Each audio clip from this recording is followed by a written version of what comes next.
అందరికీ నమస్కారం. మనం ఇప్పుడు తెలుగు పుస్తకాలు చదువుతున్నాం. అందులో పురుషులు కుజగ్రహం నుంచి, స్త్రీలు శుక్రగ్రహం నుంచి వచ్చారు అన్నట్లుగా ఉన్న ఈ పుస్తకాన్ని 2 వేరు వేరు స్వభావాలు కలిగి ఉన్న స్త్రీ, పురుషులు కలిసి ఎలా జీవితంలో ముందుకు వెళ్ళాలి, ప్రేమని ఎలా పెంచుకోవాలి, సమస్యలు వస్తే వాటిని ఎలా పరిష్కరించుకోవాలి అని ఈ పుస్తకంలో ఉంటుంది. పెళ్ళైన వాళ్ళకి, పెళ్లి చేసుకోవాలి అనుకున్న వాళ్ళకి ఇది ఎంతగానో ఉపయోగపడుతుందని నేను అనుకుంటున్నాను. అలానే మన శిక్షార్థిన్ గారు లేకుండా 3వ అధ్యాయం నేను చదివేశాను. ఈరోజు 4 చదువుకుందాం. శిక్షార్థిన్ గారు జయ శ్రీరామ అండి. జై శ్రీ జై శ్రీరామ అండి దీపిక గారు. అందరికీ జై శ్రీరామ అండి. హ్మ్. మీరు లేకుండా నేను చదివేశాను అన్నాను కదా అండి. ఇందులో ఏంటి అంటే పురుషులకి ఏదైనా సమస్య వచ్చినప్పుడు వాళ్ళు దాన్ని సాల్వ్ చేసే వరకు మౌనంగా అయిపోతారు. వాళ్ళు దేని మీద దృష్టి పెట్టరు. దేని మీద శ్రద్ధ చూపించరు.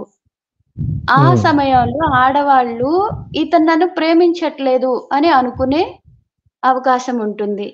అలానే ఆడవాళ్ళు తమకేదైనా సమస్య వచ్చినప్పుడు వాళ్ళు మాట్లాడుతూనే ఉంటారు. ఆ సమస్య గురించి చెప్తూనే ఉంటారు. అలా చెప్తున్నప్పుడు మగవాడు వినకపోతే, ఇతనికి నా మీద ఇంట్రెస్ట్ లేదు కాబట్టి నేను చెప్పేది వినట్లేదు అని ఆడవాళ్ళనుకుంటారు. కానీ వినే లక్షణం అన్నదే పురుషులకి కొంచెం దూరంగా ఉండే ఒక ఇది. అదే అర్థం చేసుకోవాలి. సో, టామ్ అనేవాడు ఇంటికొచ్చినప్పుడు ఈ జెస్సీనో ఏదో ఒక పేరు మేరీ అనుకోండి. ఆ మేరీ ఇంట్లో బియ్యం లేవు కాబట్టి అన్నం వండలేదు. కానీ పక్కింటికి వెళ్లి నేను బియ్యం తీసుకొని వచ్చి అన్నం చేసి పెట్టాను. ఇదిగో తినండి అని వేస్తే, ఈ టామ్ ఏమనుకుంటాడు? నేను చేతగాని వాడిని. నాకు సంపాదించడం రాదు. బియ్యం కూడా కొనే శక్తి లేదు. ఈవిడ అడుక్కొచ్చి పెట్టింది నేను తింటున్నాను అన్నట్లుగా అతను రిసీవ్ చేసుకుంటాడు. కానీ ఆ మేరీ ఏం చెప్పాలనుకుంటుంది? ఇలాంటి ఒక కష్టం వచ్చినా నేను తెలివిగా హ్యాండిల్ చేశాను. ఇలా మీరు వచ్చే లోపల మీకు అన్నం వండి పెట్టాలని నాకిష్టం లేకపోయినా అడిగి తీసుకొచ్చాను.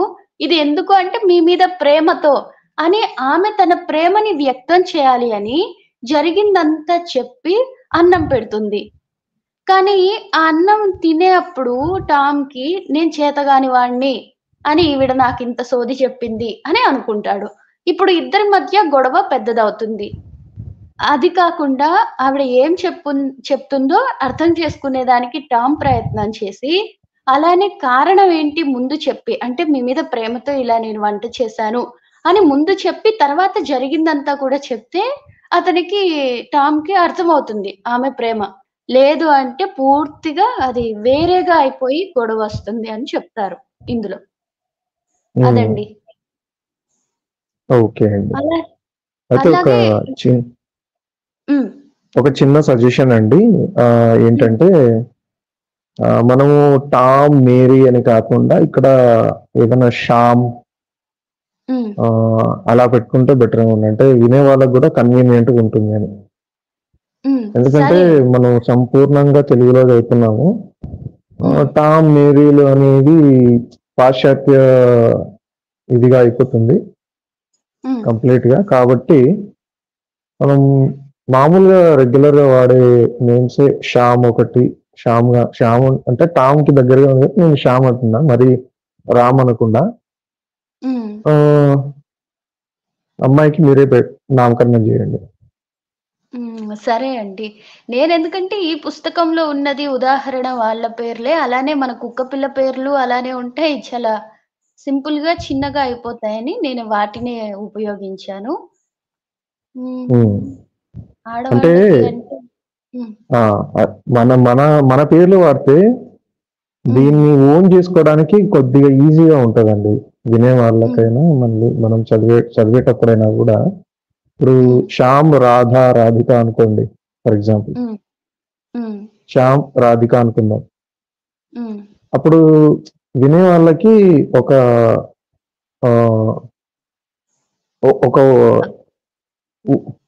చెప్పండి. అవునండి. రాధిక అనగానే మా అందరికి చాలా బాగా కనెక్ట్ అవుద్ది. ఓహో! మీరు అలా వచ్చారా? నేను ఆ సినిమాలు చూడలేదండి. ఆహా! ఏదో రీల్స్ లో వస్తుంటే చూస్తుంటాను అంతే. నేను ఆ సినిమాలు ఏం చూడలేదు. ఓకే. రాధిక సరే. కాకుండా రాధిక అంటే మరి అటువైపు వదులుతుంది కాబట్టి మైండ్ రాధిక వద్దులేండి. రాధా పెడదామా లేకపోతే సింపుల్ గా? లేదంటే వనిత అని పెట్టండి. ఆడపిల్లలకి ఓకే సరిగ్గా అండి. హ్మ్. ఓకే అండి.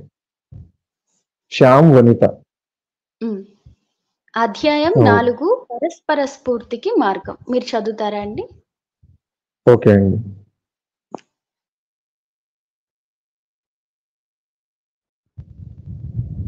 శతాబ్దాల క్రితం కుజగ్రహవాసులు, శుక్రగ్రహవాసులు తమ తమ గ్రహాల మీద ఎవరికి వారే విడివిడిగా జీవించినప్పుడు చాలా సంతోషంగా ఉండేవారు.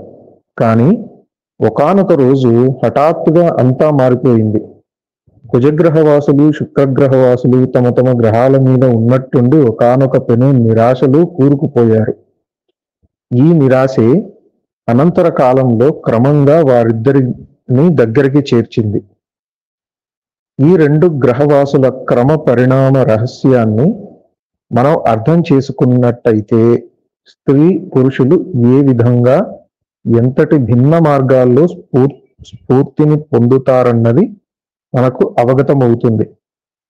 మీ జీవిత భాగస్వామికి సహకరించడంలో ఈ కొత్త అవగాహన మీకు ఎంతగానో తోడ్పడుతుంది. మీరు మానసిక ఒత్తిడికి గురయ్యే సంక్షోభ సమయాల్లో తన నుంచి మీకు అవసరమైన మద్దతును పొందేందుకు కూడా ఈ అవగాహన ఉపకరిస్తుంది. కాలచక్రంలో వెనక్కి పయనించి అప్పుడక్కడ ఏం జరిగిందో పరికిద్దాం రండి. నిరాశకు గురైన ప్రతి కుజగ్రహవాసి నగరాల్ని విడిచిపెట్టి ఒంటరిగా సొంత గుహలోకి వెళ్ళిపోయాడు. చాలా కాలం పాటు వాళ్ళు తమ తమ ఒంటరి గుహల్ని అంటిపెట్టుకునే ఉండిపోయారు. ఒకానొక కుజగ్రహవాసి తన టెలిస్కోప్ ద్వారా విశ్వాంతరంలోని శుక్రగ్రహవాసుల ఉనికిని కనుగొన్నారు. శుక్రగ్రహవాసుల ఉనికిని కనుగొన్న తొలి కుజగ్రహవాసి తన టెలిస్కోప్ ద్వారా కనిపించిన ఆ సుందర దృశ్యాన్ని తోటి కుజగ్రహవాసులందరికీ చూపించాడు. వారి సౌందర్యానికి కుజగ్రహవాసులందరూ ముగ్ధులయ్యారు. దాంతో కుజగ్రహవాసులు తమ ఏకాంత వాసాన్ని వదిలిపెట్టి గుహల్లోంచి బయటికి వచ్చారు.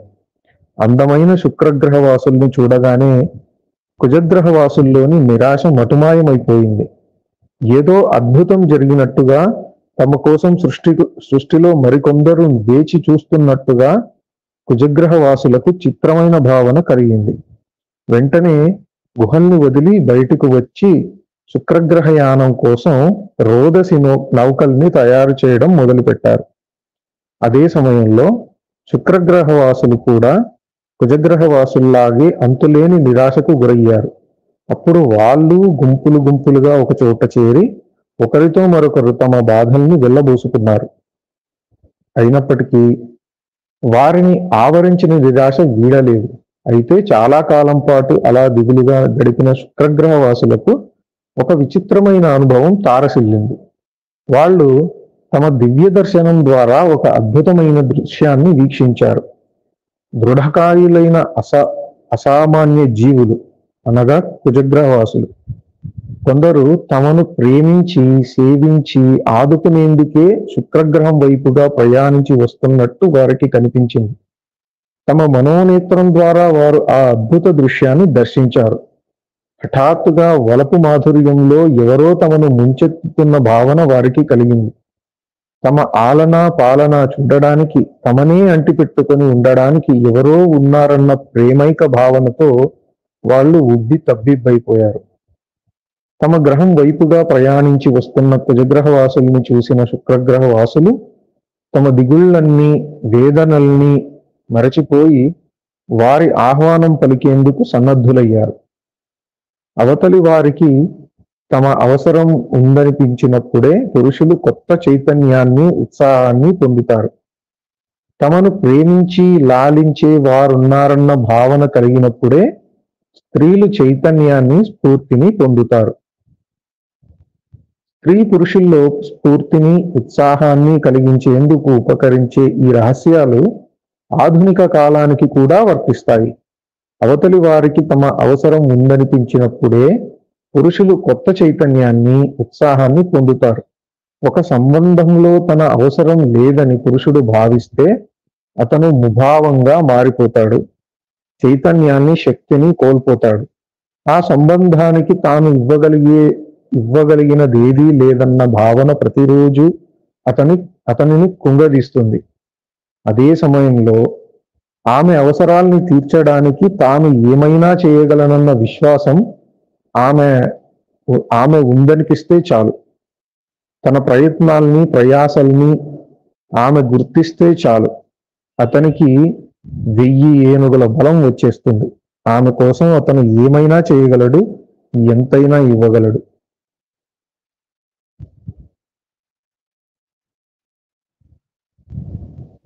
నేను శుక్రగ్రహం చదువుతానండి. శుక్రగ్రహ ఓకే. వాసులాగే నేటి మహిళలు కూడా తమని ప్రేమించి తమనే అంటిపెట్టుకుని ఉండడానికి ఎవరో ఉన్నారన్న భావనతోనే స్ఫూర్తిని, చైతన్యాన్ని పొందుతారు. ఒక సంబంధంలో తాము ప్రేమను పొందలేకపోతున్నానని స్త్రీ భావించినప్పుడు ఎదుట వ్యక్తికి ఇవ్వగలిగినంత ప్రేమను ఇవ్వడంలో ఆమె అన్ని ప్రయత్నాలు చేసి విసిగిపోతుంది. ఆ సంబంధంలో బాధ్యతతోనే తప్ప అనురాగంతో ఆమె ప్రతిస్పందించలేదు. అలాగే అవతల వ్యక్తి తనను ప్రేమిస్తున్నాడని, గౌరవిస్తున్నాడని మహిళ భావించినప్పుడు ఆమె అతనికి సంతృప్తిగా సర్వస్వం సమర్పించుకుంటుంది. పురుషుడు స్త్రీని ప్రేమించినప్పుడు ఒక పురుషుడు స్త్రీని ప్రేమించినప్పుడు ఏం జరుగుతుందో తెలుసా?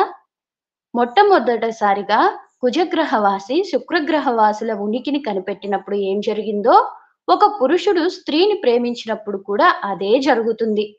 శుక్రగ్రహవాసుల ఉనికి కనుగొన్న మొట్టమొదటి కుజగ్రహవాసి అంతవరకు తనని పట్టి పల్లారుస్తున్న నిరాశకు మూలమేమిటో అర్థం కాక తన టెలిస్కోప్‌తో రోదసిలోకి చూపులు సారించాడు.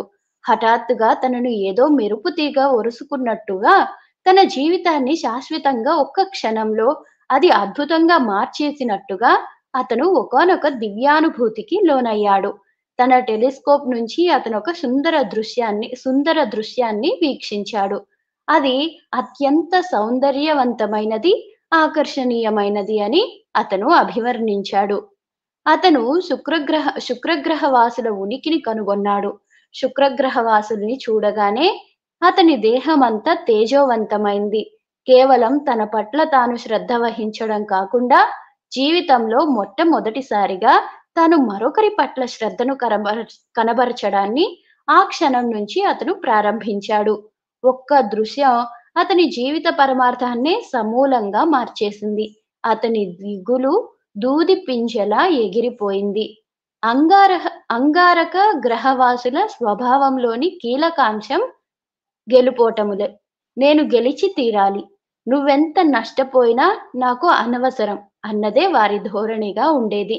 కేవలం తన కోసం మాత్రమే తాను పనిచేసినంత కాలం ప్రతి కుజగ్రహవాసికి ఈ ధోరణి చక్కటి ఫలితాలనే ఇచ్చింది.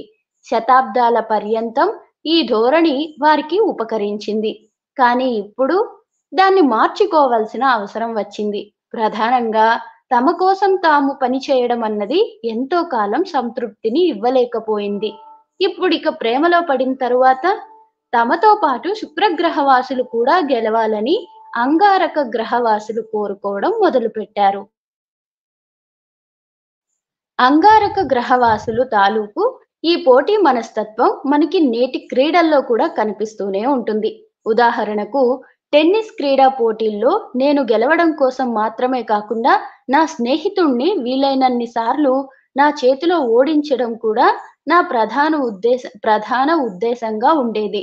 నా స్నేహితుడు ఓడిపోయినప్పటికీ నా విజయాన్ని నేను ఎంతగానో ఆనందిస్తాను.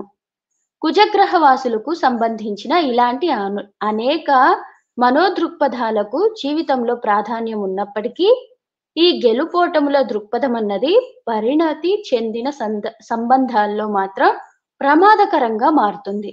ఒకవేళ నా జీవిత భాగస్వామి ప్రయోజనాల్ని పణంగా పెట్టి నా అవసరాన్ని తీర్చుకోవాలని నేను భావించినట్టయితే, మా అనుబంధంలో తప్పనిసరిగా దుఃఖాన్ని, వ్యతిరేకతను, సంక్షోభాన్ని, వైరుధ్యాన్ని చవిచూడవలసి వస్తుంది.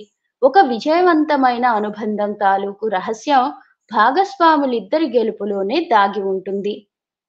భిన్న ధృవాలు ఆకర్షించుకుంటాయి. మొదటి కుజగ్రహవాసి ప్రేమలో పడ్డాడు. తర్వాత అతను తన సహకుజగ్రహవాసుల కోసం టెలిస్కోప్‌ను తయారు చేయడం మొదలుపెట్టాడు. వెనువెంటనే వారంతా తమ నిరాశ నుంచి బయటకు వచ్చేశారు. అందరూ శుక్రగ్రహవాసుల ప్రేమను అనుభూతించడం మొదలుపెట్టారు. తమ పట్ల తామెంత శ్రద్ధ వహిస్తారో, శుక్రగ్రహవాసుల పట్ల కూడా అంతగా శ్రద్ధ వహించడాన్ని ప్రారంభించారు. అద్భుత సౌందర్య రాశులైన శుక్రగ్రహవాసులు కుజగ్రహవాసుల కళ్ళకి ఆకర్షణీయమైన ఇంద్రజాలంలా కనిపించారు. పరస్పర వ్యత్యాసాలు కుజగ్రహవాసులకి ఆకర్షణీయంగా మారాయి. కుజగ్రహవాసులు కటువైన చోట శుక్రగ్రహవాసులు మృదు స్వభావులుగా ఉండేవారు. కుజగ్రహవాసులు కోణీయ స్వభావులైన చోట శుక్రగ్రహవాసులు వర్తులాకార మనస్కులు. కుజగ్రహవాసులు గంభీరులైన చోట శుక్రగ్రహవాసులు నులివెచ్చని ప్రేమ తరంగాలు. వాళ్ళిద్దరూ తమ మధ్య ఉన్న వ్యత్యాసాల్ని ఒకానొక అద్భుతమైన నిర్దిష్టమైన పద్ధతిలో పరస్పరం అభినందించుకున్నారు. నేను చదవమంటారండి? ఆ శుక్రగ్రహ వాసులు నిశ్శబ్ద భాషలో కుజగ్రహ వాసులకి ఈ విధంగా సందేశమిచ్చారు. మీరు మాకు కావాలి. మీ బలం, దృఢత్వం మాకు ఎనలేని సంతృప్తినిచ్చి మాలోని శూన్యాన్ని ఆనందంతో నింపేస్తాయి. మనిద్దరం కలిసి జీవితంలో గొప్ప సంతోషాన్ని అనుభవించగలం. ఈ ఆహ్వానం కుజగ్రహవాసులలో అనంతమైన బలాన్ని నింపి వారికి స్ఫూర్తినిచ్చింది. ఈ సందేశాన్ని చాకచక్యంగా పురుషునికి అందించే ఓర్పు చాలా మంది మహిళలకు సహజాతంగా పట్టుబడుతుంది. ఒక సంబంధాన్ని ప్రారంభించే ముందు మహిళ పురుషుని కేసి ఒక వాలుచూపు విసురుతుంది. నీ ఒక్కడివే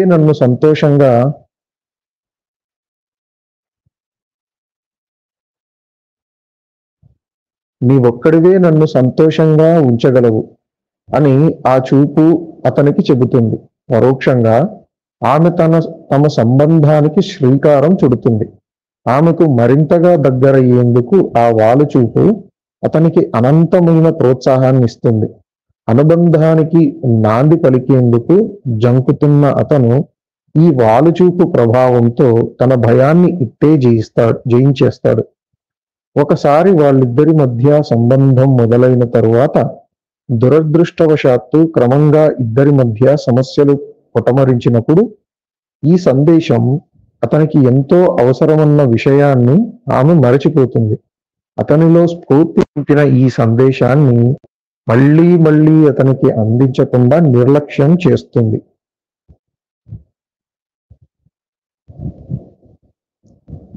కుజగ్రహ వాసులు శుక్రగ్రహ వాసులకు ప్రత్యేకంగా కనిపించారు. ఈ ప్రత్యేకతే కుజగ్రహ వాసులకు ఒక ప్రేరణగా మారింది. కుజగ్రహ వాసిలో ఒక కొత్త పరిణితి ఉదయించింది. తమ బలాన్ని వృద్ధి చేసుకుంటూ తమను తాము నిరూపించుకోవడంలో ఇక వాళ్ళు ఎంత మాత్రం సంతృప్తి చెందడం లేదు.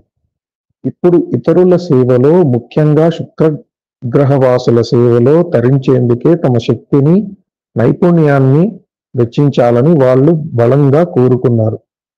వాళ్ళు పరస్పర విజయం అని ఒక కొత్త తాత్విక సత్యాన్ని వృద్ధి చేయడం మొదలుపెట్టారు. అందరూ తమ పట్ల తాము శ్రద్ధ వహిస్తూ అదే సమయంలో ఇతరుల సంక్షేమం కోసం కూడా పాటుపడే వ్యక్తులతో నిండిన ప్రపంచాన్ని వాళ్ళిప్పుడు కోరుకున్నారు.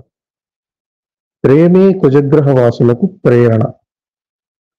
శుక్రగ్రహం దిశగా ప్రయాణం సాగించేందుకు కుజగ్రహ వాసులు అంతరిక్ష నౌకల్ని తయారు చేయడం మొదలుపెట్టారు. ఇదివరకు ఎన్నడూ వాళ్ళకి జీవితం అంతా సజీవంగా కనిపించలేదు. ఎన్నడూ వాళ్ళకి జీవితం ఇంత సజీవంగా కనిపించలేదు. శుక్రగ్రహ వాసుల్ని చూసింది మొదలు ఇంతవరకు తమ గత చరిత్రలో లేని విధంగా వాళ్లలో నిస్వార్థ భావనలు పెల్లుబికాయి. ఎప్పుడైతే ఒక పురుషుడు ప్రేమలో పడతాడో అవతలి వ్యక్తికి సేవలందించడంలో ముందుండే విధంగా అది అతనికి స్ఫూర్తినిస్తుంది. ఎప్పుడైతే అతని హృదయం విరబూస్తుందో మరిన్ని గొప్ప మార్పుల్ని చేయగల సామర్థ్యం తనకుందన్న ఆత్మవిశ్వాసం అతనిలో పాదుకుంటుంది. తన సామర్థ్యాన్ని నిరూపించుకునే అవకాశం లభిస్తే అతను పూర్తి స్థాయి శక్తి సామర్థ్యాలతో తనను తాను నిరూపించుకుంటాడు. కానీ ఎప్పుడైతే తాను ఓడిపోయానని భావిస్తాడో అప్పుడతను వెనువెంటనే వెనక్కి తగ్గి స్వార్థపూరితమైన తన పాత ధోరణుల్లోకి ముడుచుకుపోతాడు. ఒక మగవాడు ప్రేమలో పడితే తన పట్ల ఎంత శ్రద్ధ వహిస్తాడో అవతలి వ్యక్తి పట్ల కూడా అంతటి శ్రద్ధను వహిస్తాడు. లక్ష్య సాధన కోసం ఏకాకిగా తనకు తాను స్ఫూర్తిని కలిగించుకునే సంకుచితమైన బందిఖానా నుంచి హఠాత్తుగా బయటపడతాడు. స్వార్థ ప్రయోజనంతో కాకుండా ప్రేమతో ఇతరులకు ఏదైనా ఇచ్చేందుకు అవసరమైన స్వేచ్ఛను పొందుతాడు. తన జీవిత భాగస్వామి సంతృప్తిని తన జీవిత భాగస్వామి సంతృప్తిని తనదిగా భావిస్తాడు. ఆమెను సంతోషపెట్టడానికి ఎంతటి కష్టాన్నైనా అవలీలగా ఎదుర్కొంటాడు. ఎందుకంటే ఆమె సంతోషమే అతని సంతోషం కాబట్టి. పోరాటాలన్నీ సులభతరమైపోతాయి. ఒకానొక సమున్నత ఆశయం దిశగా అతను శక్తివంతుడవుతాడు. తన సామర్థ్యాన్ని నిరూపించుకునే అవకాశం లభిస్తే అతను పూర్తి స్థాయి శక్తి సామర్థ్యాలతో తనను తాను నిరూపించుకుంటాడు. కానీ ఎప్పుడైతే తాను ఓడిపోయానని భావిస్తాడో అప్పుడతను వెనువెంటనే వెనక్కి తగ్గి స్వార్థపూరితమైన తన పాత ధోరణుల్లోకి ముడుచుకుపోతాడు. యవ్వనంలో మగవాడు యవ్వనంలో మగవాడు తన ప్రయోజనాల్ని సాధించుకోవడంలో మాత్రమే సంతృప్తిని పొందుతాడు. కానీ వయసు వచ్చే కొద్దీ స్వీయ విజయం అన్నది అతనికి ఎంతో కాలం సంతృప్తిని ఇవ్వలేదు. జీవన సాఫల్యం అనుభూతించడం కోసం అతను ప్రేమతో ప్రేరణ పొందిన జీవితాన్ని మొదలు పెడతాడు. కేవలం స్వార్థ ప్రయోజనాల కోసమే ఉద్దేశితమైన ఇరుకుతనంలోంచి ఈ స్వేచ్ఛాపూరితమైన నిస్వార్థ భావన అతనికి విముక్తిని ప్రసాదిస్తుంది. ఇతరుల సంక్షేమం దిశగా అతను దృష్టిని సారిస్తాడు. ప్రేమను పొందడం ఇప్పటికీ అతనికి అవసరమే. అయినప్పటికీ ప్రేమను ఇవ్వడమే అతని తక్షణ అవసరం. చాలా మంది పురుషులు ప్రేమను పంచేందుకు ఆతృత పడుతుంటారు. అంతేకాదు, అలాంటి అవకాశం కోసం వాళ్ళు ఎదురు తెన్నులు చూస్తుంటారు. తాము దేనిని పొందలేకపోతున్నామో తెలుసుకోలేకపోవడమే వాళ్ళు ఎదుర్కొనే అతిపెద్ద సమస్య. తమ తండ్రులు భార్యకు ప్రేమను పంచి ఆమెను సంతృప్తి పరిచిన సందర్భాల్ని వాళ్ళు చిన్నతనంలో చూసి ఉండరు. ఫలితంగా ప్రేమను ఇవ్వడం ద్వారానే ఒక మగవాడు పూర్తి స్థాయి సంతృప్తిని పొందగలడన్న నిజాన్ని వాళ్ళు తెలుసుకోలేరు. ఎప్పుడైతే అనుబంధాలన్నీ విఫలమవుతాయో అప్పుడు పురుషుడు ఎప్పట్లాగే తన ఒంటరి గుహల్లోకి వెళ్ళిపోతాడు.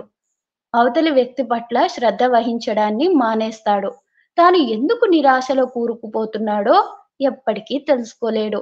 అలాంటి సందర్భాల్లో అన్ని అనుబంధాల నుంచి, సాన్నిహిత్యాల నుంచి తనను తాను మినహాయించుకుని ఒంటరి గుహలో బందీ అవుతాడు. ఇదంతా ఏమిటి? ఎందుకోసం? తానెందుకు దీన్ని తలకెత్తుకోవాలి? అంటూ అతను తనను తాను ప్రశ్నించుకుంటాడు. తనతో ఎవరికీ అవసరం లేదన్న భావనతోనే తాను ఇతరుల పట్ల శ్రద్ధ వహించడాన్ని మానివేశానన్న విషయాన్ని అతను ఎప్పటికీ గ్రహించలేడు.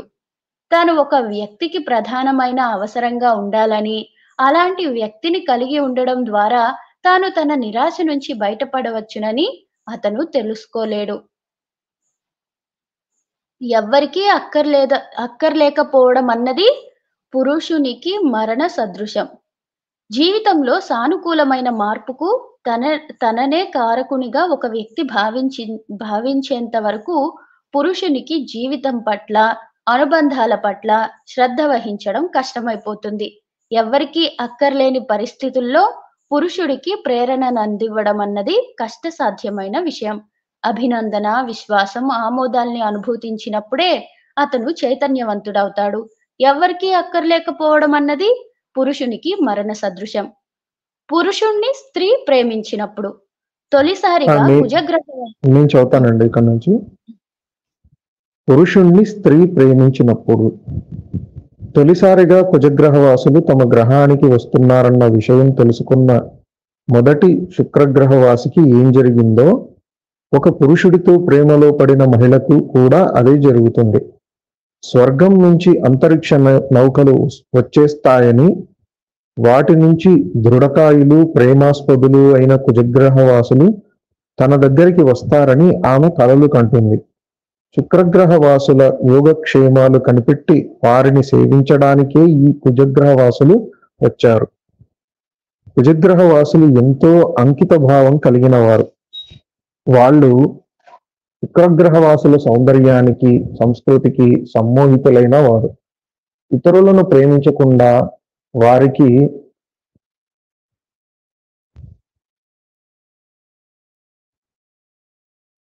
సేవలు అందించకుండా ఉంటే తమ శక్తి సామర్థ్యాలన్నీ నిరర్ధకమైపోతాయని కుజగ్రహవాసులు గుర్తించారు.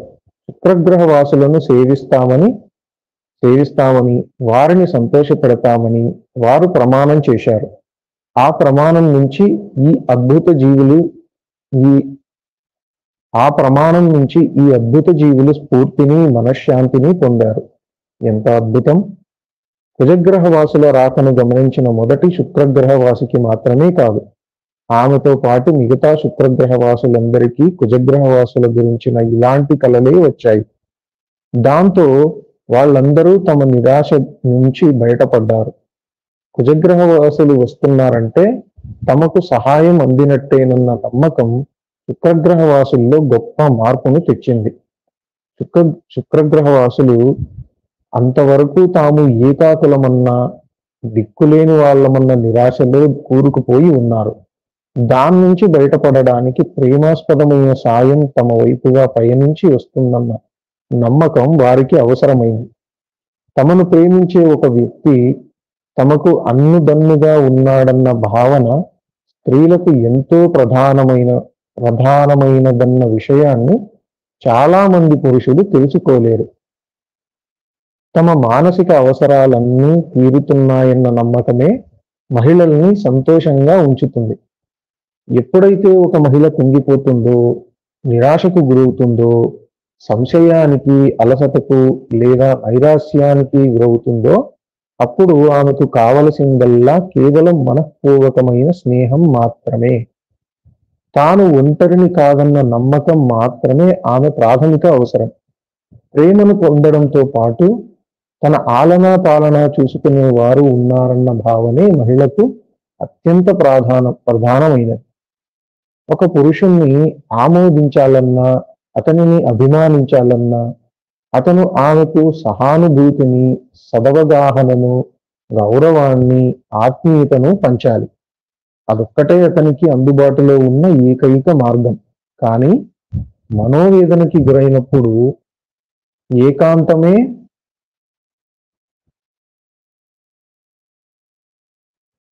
కానీ మనోవేదనకి గురైనప్పుడు ఏకాంతమే ఉత్తమమైనదన్న కుజగ్రహవాసుల సహజ లక్షణం కారణంగా పురుషులు మహిళలకు సంబంధించిన ఈ సత్యాన్ని అర్థం చేసుకోలేరు.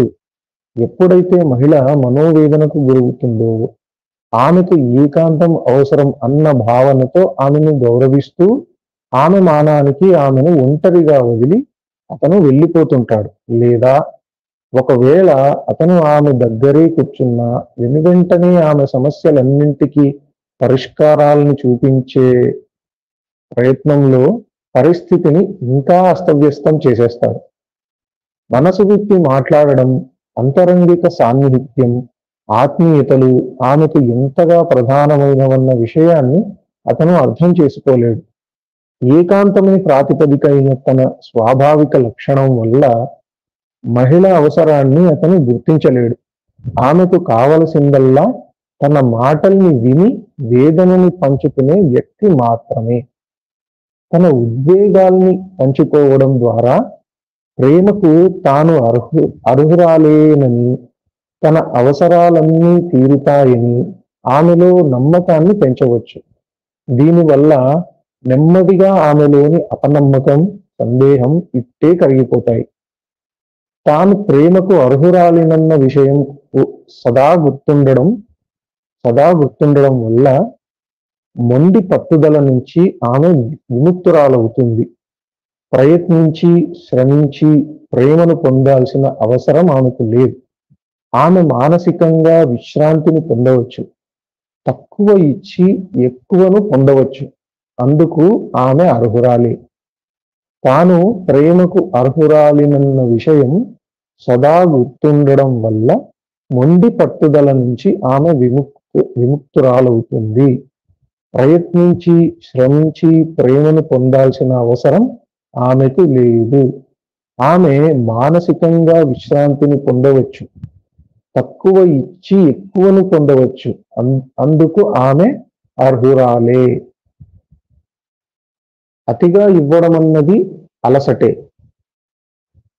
మానసిక ఒత్తిడి నుంచి బయటపడడానికి శుక్రగ్రహ వాసులు సదా తమ సమస్యల గురించి మాట్లాడడం, ఉద్వేగాలను ఇతరులతో పంచుకోవడంలో తలమునకలై ఉంటారు. అలా నిరంతరం మాట్లాడుతూ తమ సమస్యకు కారణమైన విషయాన్ని ఆ మాటల్లో పడగడతారు. అంతేనా అండి? అంతే అండి. అలా వడగట్టడం. అలా నిరంతరం మాట్లాడుతూ తమ సమస్యకు కారణమైన విషయాన్ని ఆ మాటల్లో వడగడతారు. తమ నిరాశకు మూల కారణాన్ని వాళ్ళు కనుగొంటారు. అన్ని వేళలా ఇతరుల కోసం త్యాగాలు చేసి వాళ్ళు అలసిపోయి ఉంటారు. నిత్యం ఎవరో ఒకరి పట్ల బాధ్యత వహిస్తూ ఉండడాన్ని వాళ్ళు ఇష్టపడరు. బాధ్యతల బరువును కాసేపు వదులుకోవాలనుకుంటారు. కాస్తంత విశ్రాంతిని కోరుకుంటారు. ఇతరుల బాధ్యతల నుంచే కాదు, తమ ఆలనా పాలన బాధ్యతల్ని కూడా మరొకరు వహిస్తే బాగుండునని ఆశిస్తారు. ప్రతిదాన్ని ఇతరులతో కలిసి పంచుకోవలసి రావడం అన్నది వారిని అలసటకు గురి చేస్తుంది. అందుకే వాళ్ళు ఒక ప్రత్యేకతను కోరుకుంటారు. తమదైన వస్తువుల్ని, విషయాల్ని కలిగి ఉండాలనుకుంటారు. త్యాగులుగాను, ఇతరుల కోసం జీవించే వ్యక్తులుగాను ఉండడం అన్నది వారికి ఎంతో కాలం సంతృప్తిని కలిగించదు. శుక్రగ్రహం మీద వాళ్ళు త్యాగం లేదా గెలుపు అనే సూత్రం ఆధారంగా జీవిస్తుంటారు. నేను దీన్ని వదులుకుంటాను కాబట్టి గెలుపు నీదే అన్న సూత్రం అన్నమాట. ఈ సూత్రం ప్రకారం ప్రతి ఒక్కరూ త్యాగాలకు ఒడిగడతారు. అదే సమయంలో ప్రతి ఒక్కరూ ఇతరుల నుంచి భద్రతను, ప్రేమను పొందుతారు. అంటే అక్కడ ప్రతి ఒక్కరూ ఇతరుల ఆలనా పాలనని చూసుకుంటారు. కానీ ఇదే విధంగా శతాబ్దాల పర్యంతం జీవించడంతో శుక్రగ్రహ వాసులు అలసిపోయారు. ఎప్పుడూ ప్రతిదాన్ని ఇతరులతో కలిసి పంచుకోవడం, ఇతరుల బాధ్యతల్ని తలకెత్తుకోవడం వంటివి వాళ్లను అలసటకు గురి చేశాయి. దాంతో వాళ్ళు కూడా గెలుపు లేదా కుజగ్రహ వాసుల జీవన సూత్రాన్ని అందిపుచ్చుకోవడానికి సిద్ధమైపోయారు. ఇది నేటి మహిళలకు ఇది ఇంతకన్నా కంప్లీట్ చేస్తాను నేను. ఇది నేటి మహిళలకు కూడా వర్తిస్తుంది. ఇతరుల కోసం, ఇతరుల సంక్షేమం కోసం పనిచేయడంలో చాలా మంది మహిళలు ఇవాళ అలసిపోతున్నారు. వాళ్ళకి విరామం కావాలి. తమ కోసం తాము జీవించే సమయం కావాలి. తమ పట్ల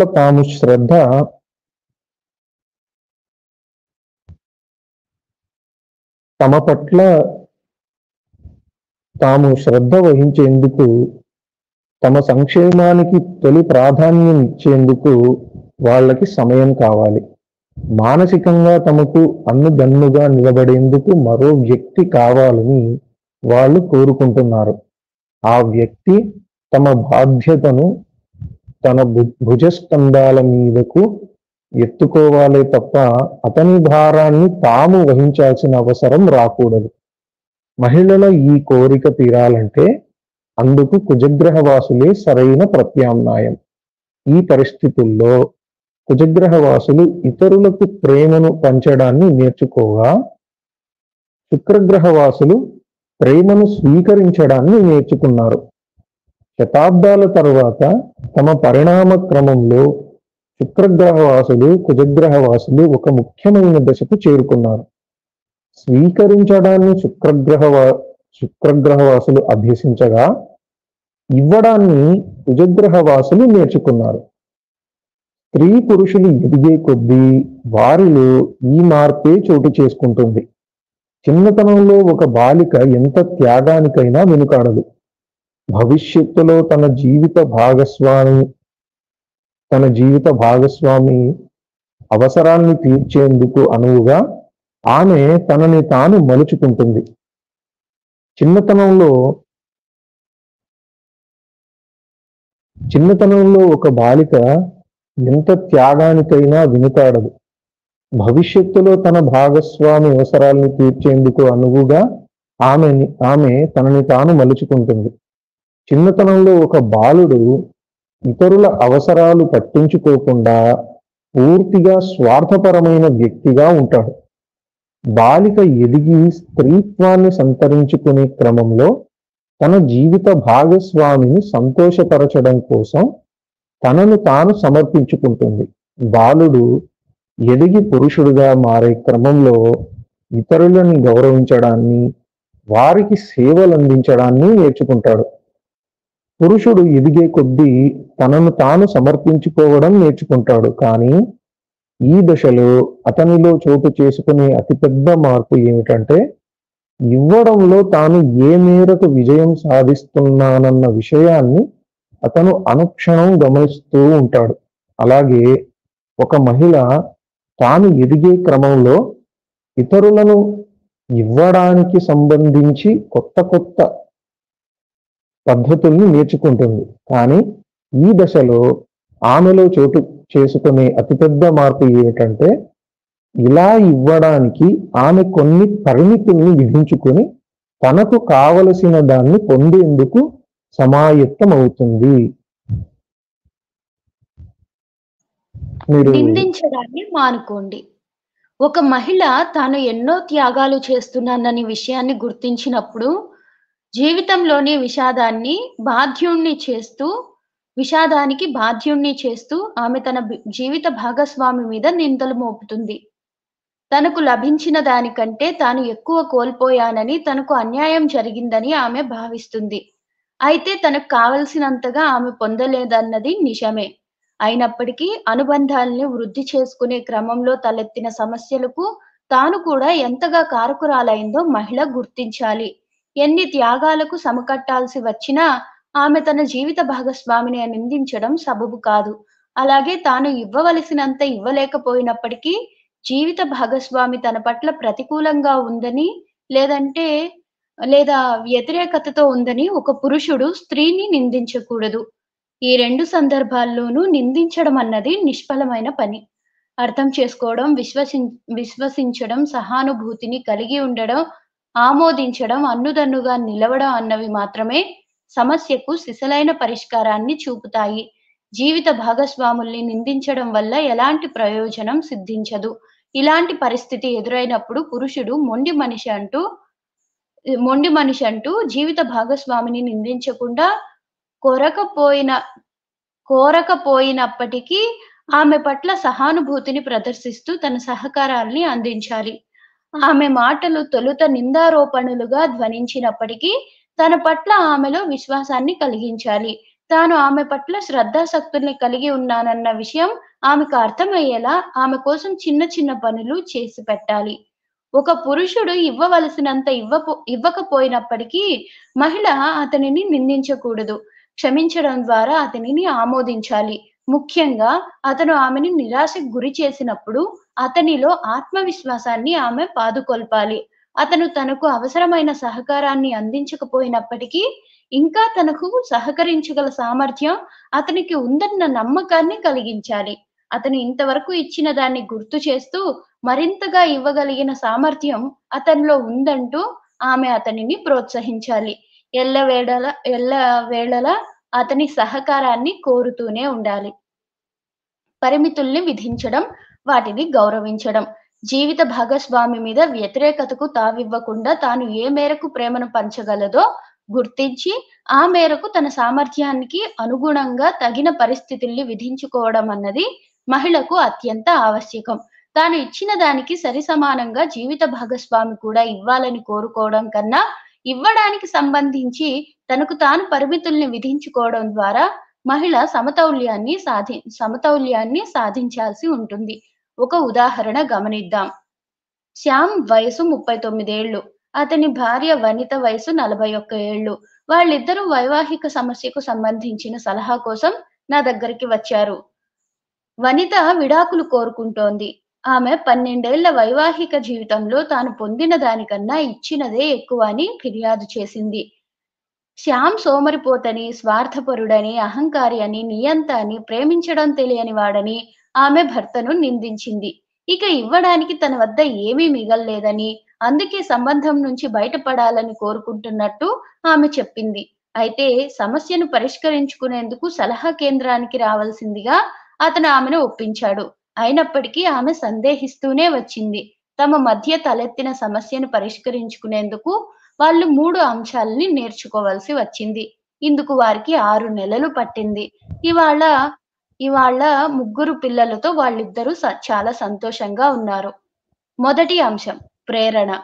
12 ఏళ్లుగా వనిత ఎంతో వ్యతిరేకతను మూటగట్టుకుని ఉందని నేను శ్యామ్‌కు వివరించాను. తమ వైవాహిక జీవితాన్ని కాపాడుకోవాలంటే అతను ఆమె మాటల్ని వినాల్సిన అవసరం ఎంతో ఉంది. మొదటి 6 సెషన్స్‌లో తన మానసిక ఉద్వేగాలను భర్తతో కలిసి పంచుకునే విధంగా నేను వనితని ప్రోత్సహించాను. అదే సమయంలో ఆమె నుంచి ఎదురయ్యే ప్రతికూల ఉద్వేగాల్ని ఓర్పుగా అర్థం చేసుకోవడం ఎలాగో నేను శ్యామ్‌కి వివరించాను. వారి సమస్యకు పరిష్కారం కనుగొనే ప్రక్రియలో ఇదే అత్యంత కష్టతరమైన భాగం.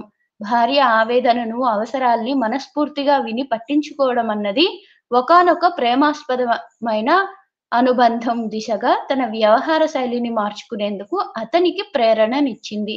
అతనిలో ఆత్మవిశ్వాసాన్ని నింపింది.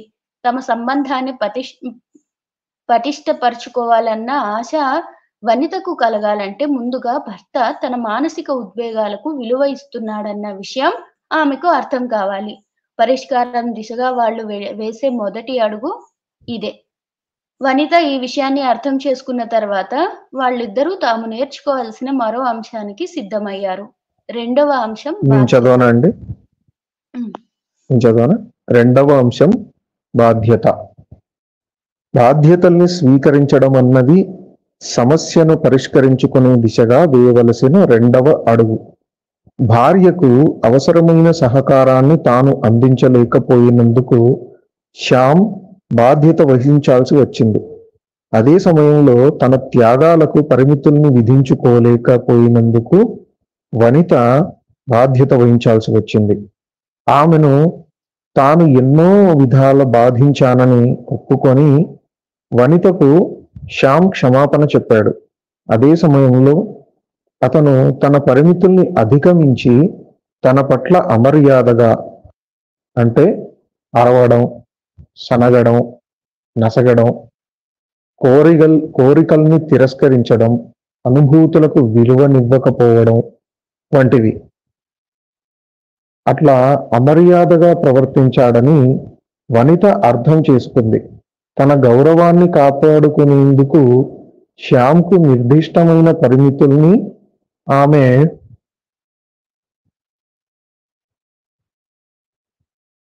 తన గౌరవాన్ని కాపాడుకునేందుకు శ్యామ్కు నిర్దిష్టమైన పరిమితుల్ని ఆమె విధించలేకపోయింది. ఇందుకు ఆమె క్షమాపణలు చెప్పాల్సిన అవసరం లేకపోయినప్పటికీ సమస్యలకు తాను కూడా కొంతవరకు బాధ్యురాలినేనని ఆమె అంగీకరించింది. పరిమితుల్ని విధించడంలో తన వైఫల్యాన్ని అంగీకరించి మరింతగా ఇవ్వాలన్న తన తాపత్రయం కూడా సమస్యలకు దారి తీసిందని అర్థం చేసుకున్న తర్వాత ఆమె క్షమించే గుణాన్ని కూడా నెమ్మదిగా పెంచుకుంది. శ్యామ్ పట్ల వనితలోని వ్యతిరేకత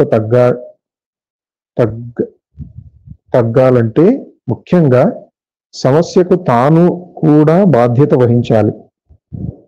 ఇలా పరస్పరం తమ హద్దుల్ని గుర్తిస్తూ ఒకరికొకరు సహకరించుకునేందుకు వాళ్ళిద్దరూ సిద్ధపడ్డారు.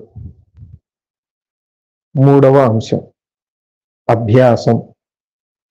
వనితతో వ్యవహరించేటప్పుడు తాను పాటించాల్సిన హద్దుల్ని గుర్తించి వాటిని గౌరవించడం ఎలాగో శ్యామ్ నేర్చుకోవలసి వచ్చింది. అదే సమయంలో తనతో వ్యవహరించేటప్పుడు శ్యామ్ పాటించాల్సిన హద్దుల్ని నిర్ణయించడం ఎలాగో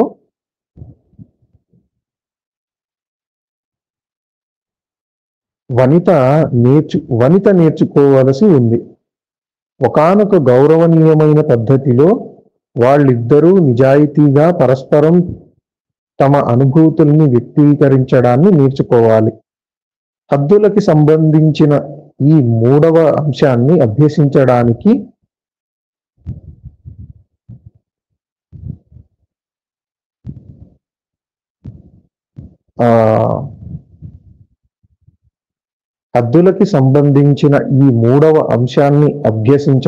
వాళ్ళిద్దరూ అంగీకరించారు.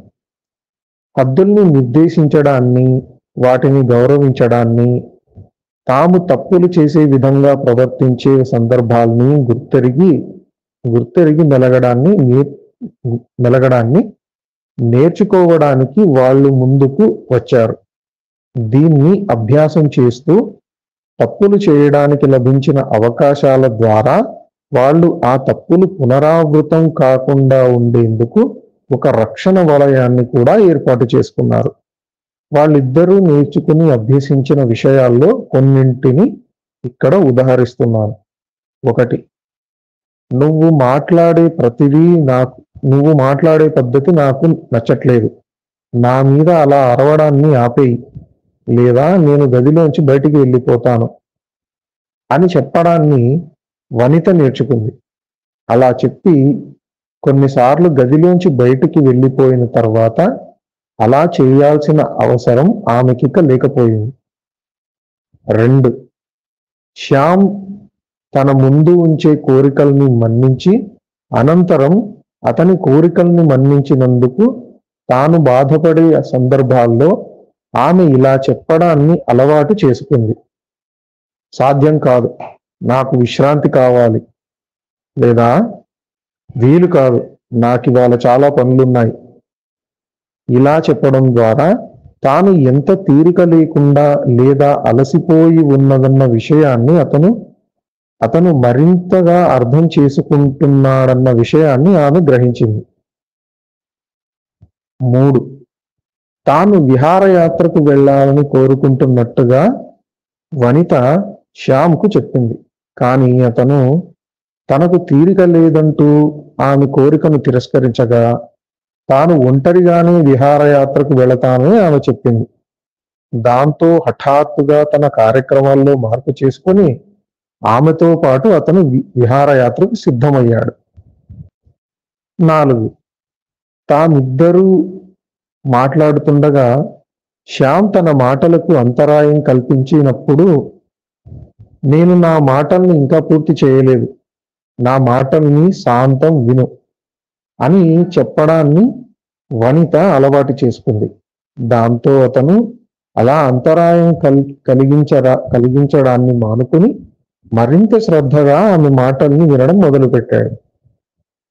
5. తనకు కావలసిన దాన్ని నోరు తెరిచి అడగడం అన్నది వనితకు కష్టసాధ్యమైన పని. నేనెందుకు అలా దేవరించాలి? అతని కోసం నేనెంతో చేస్తున్నానుగా అని ఆమె నన్ను ప్రశ్నించింది.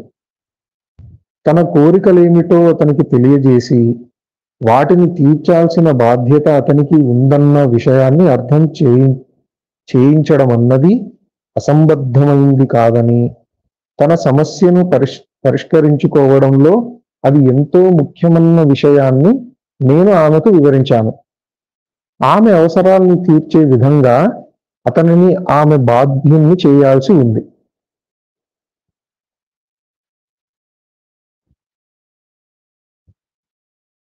6. భార్యలోని మార్పుల్ని గమనించి గౌరవించడం అన్నది శ్యామ్కు అతిపెద్ద సవాలు. పెళ్ళైన తొలినాళ్లలో ఆమె ఎంతగా తనకు విధేయురాలైన భాగస్వామిగా వ్యవహరించేదో అలాగే జీవిత పర్యంతమూ వ్యవహరించాలని అతను ఆశించకూడదు. అతనికి హద్దుల్ని విధించడం, వాటికి అనుగుణంగా అతను ప్రవర్తించేలా చేయడం అన్నది ఆమెకు ఎంత కష్టమైన పనో అతను గుర్తించాడు. హద్దుల్ని, బాధ్యతల్ని తెలుసుకొని ప్రవర్తించడాన్ని అభ్యాసం చేసే కొద్దీ తమ సంబంధం ఎంత హుందాగా మారిపోతోందో అతను అర్థం చేసుకున్నాడు. ఒక పురుషుడు తాను పాటించాల్సిన హద్దుల్ని తెలుసుకునే కొద్దీ అతను ఆ అనుబంధానికి మరింతగా పారితోషికాన్ని ఇచ్చేలా ప్రేరణను పొందుతాడు. హద్దుల్ని గౌరవించడం ద్వారా అతను తన ప్రవర్తనా శైలిని గమనించి దానిలో అవసరమైన మార్పుల్ని చేసుకోవడానికి ఉపక్రమిస్తాడు. అవసరాల్ని తీర్చుకోవాలంటే తాను నిర్దిష్టమైన హద్దుల్ని విధించాల్సి ఉంటుందని ఎప్పుడైతే ఒక మహిళ గుర్తిస్తుందో అప్పుడే ఆమె తన జీవిత భాగస్వామిని క్షమించడాన్ని మొదలు పెడుతుంది. కోరికల్ని వ్యక్తీకరించడానికి, అవసరమైన సహకారాన్ని అందుకోవడానికి కొత్త మార్గాల్ని కనిపెడుతుంది. ఎప్పుడైతే ఒక మహిళ పురుషునికి హద్దుల్ని నిర్దేశిస్తుందో అప్పుడే ఆమె క్రమేణా మరింతగా పొందడాన్ని, మానసికంగా ఊరట చెందడాన్ని నేర్చుకుంటుంది.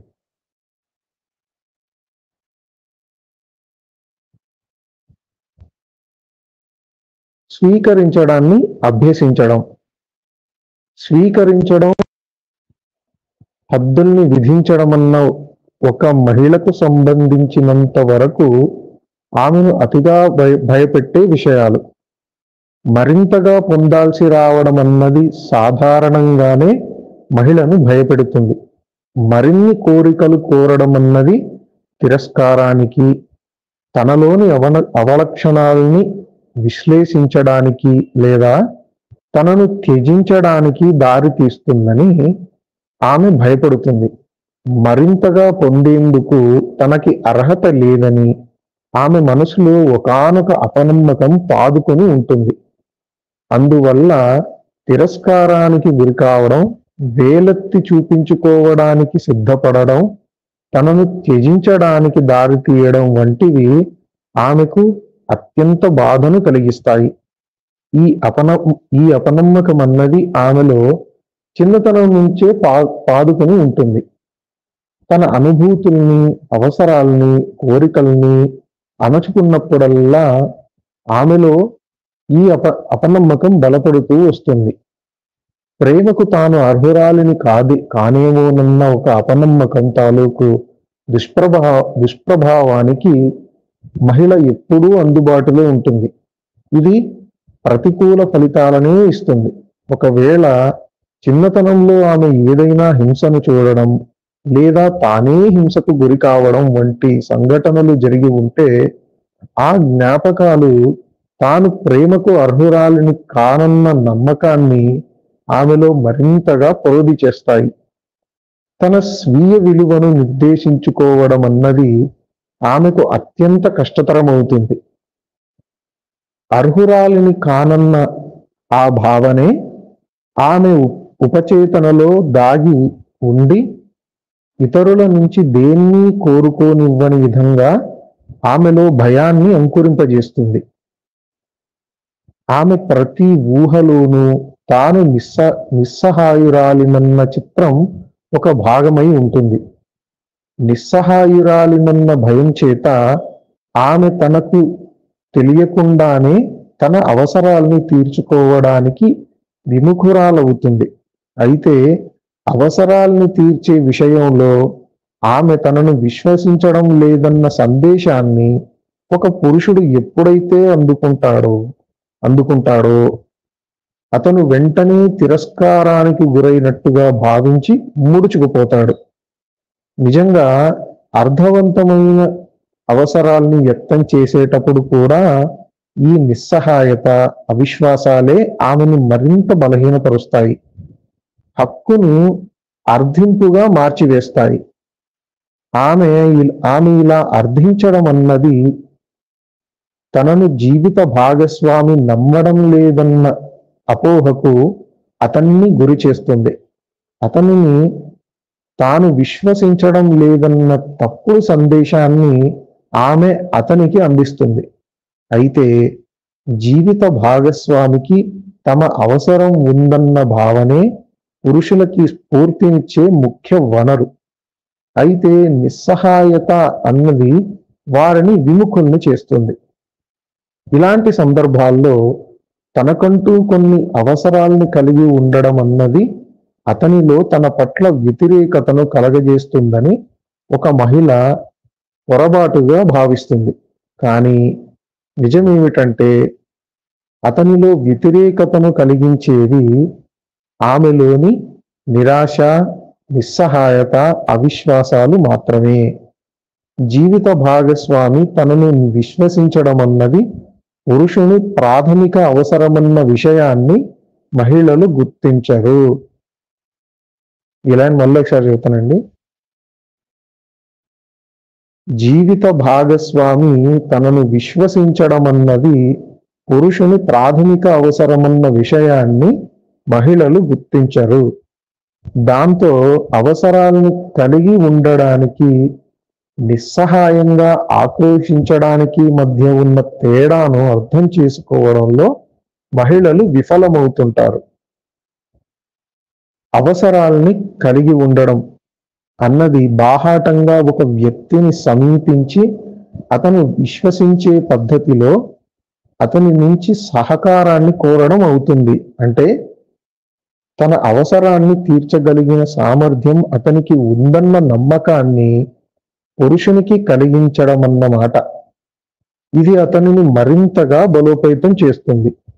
నిస్సహాయంగా ఆక్రోశించడం అన్నది విధిలేని పరిస్థితుల్లో సహాయం కోసం అర్థించడం అవుతుంది. నీకు కావలసిన సహకారాన్ని, సహాయాన్ని నువ్వు పొందలేనని భావిస్తుంటావు కనుక నిస్సహాయంగా ఆక్రోశిస్తావన్నమాట. ఇది పురుషుల్ని దూరంగా పారిపోయేలా చేస్తుంది. తాము తృణీకరణకు, అనాదరణకు గురయ్యామన్న భావనలోకి వారిని నెట్టివేస్తుంది. పురుషులకు సంబంధించినంత వరకు మహిళ నిస్సహాయంగా ఆక్రోశించడం అన్నది వారిని గందరగోళపరచడమే కాకుండా నిరాశలోకి నెట్టివేయడానికి లేదా తృణీకరణకు గురి కావడానికి కారణమవుతుంది. ఇది అతి చిన్న విషయాల్లో కూడా వారికి బాధాకరంగా పరిణమిస్తుంది. ఇతరుల మీద ఆధారపడటం, ఇలా ఆధారపడినందుకు నిర్లక్ష్యానికి, మరుపుకు, తిరస్కారానికి గురి కావడం అన్నది ఆమెకు అంత సులభమైన విషయమేమీ కాదు. నిస్సహాయంగా ఇతరుల ముందు ఆక్రోశించడం అన్నది ఆమెను అధ్వాన్న పరిస్థితుల్లోకి నెట్టివేస్తుంది. నిర్లక్ష్యానికి గురి కావడం అన్నది ఆమెను మరింత బాధిస్తుంది. ఎందుకంటే తాను దేనికి అర్హురాలిని కానన్న అపోహ ఆమెలో అదివరకే పాదుకుని ఉంటుంది. దానిని ఈ పరిస్థితి మరింత బలపరుస్తుంది. శుక్రగ్రహ వాసులు స్వీయ విలువను పెంచడం. ఇతరుల అవసరాల పట్ల బాధ్యత వహిస్తూ జాగరూకులై ప్రవర్తించడం వల్ల శుక్రగ్రహ వాసుల్లో శతాబ్దాల పర్యంతం తాము అనర్హులమన్న భయం ప్రాథమికంగా నాటుకుపోయింది. అనాదిగా వాళ్ళు ఈ భయానికి మూల్యం చెల్లిస్తూనే ఉన్నారు. త్యాగం వెంట త్యాగానికి కడుతున్నప్పటికీ ఇతరుల నుంచి ఆశించడానికి, పొందడానికి తాము అర్హులం కామన్న భావన వారి లోపల అలాగే ఉండిపోయింది. ఇవ్వడం ద్వారానే తాము మరింత విలువైన వ్యక్తులుగా మారుతామని వాళ్ళు ఆశించారు. అలా శతాబ్దాల పర్యంతం త్యాగాలు చేసిన తర్వాత తాము కూడా ప్రేమను, సహకారాన్ని పొందడానికి అర్హులమేనని వాళ్ళు గుర్తించారు. తర్వాత శుక్రగ్రహ వాసులు ఒకసారి వెనక్కి తిరిగి చూసుకున్నారు. ఆది నుంచి సహకారం పొందడానికి తాము అర్హులమేనన్న విషయం వాళ్ళకి అర్థమైంది. ఇతరుల కోసం త్యాగాలు చేయడం అనే ఈ ప్రక్రియ వారిలో ఆత్మగౌరవం తాలూకు జ్ఞానాన్ని పెంపొందించింది. ఇతరులకు ఇవ్వడం ద్వారా తమ నుంచి స్వీకరించడానికి ఇతరుల్ని అర్హులుగానే చూశారు వాళ్ళు. తత్ఫలితంగా ప్రతి ఒక్కరిని ప్రేమకు అర్హమైన వ్యక్తులుగా పరిగణించారు. చిట్టచివరికి తాము కూడా స్వీకరించడానికి అర్హులమన్న విషయాన్ని వాళ్ళు గమనించారు. భూమి మీద తన తల్లి ప్రేమను స్వీకరించడాన్ని ఒక పసిపాప చూసినప్పుడు తాను కూడా ఒక విలువైన వ్యక్తేనని ఆమె భావిస్తుంది. తద్వారా అతిగా ఇవ్వడమనే శుక్రగ్రహ వాసిలోని ఆతృతను ఆ పసిపాప సులభంగానే అధిగమించగలుగుతుంది. అయితే తన తల్లిని దగ్గరగా గమనించడం వల్ల స్వీకరించడానికి సంబంధించిన భయాన్ని ఆమె అధిగమించలేకపోవచ్చు.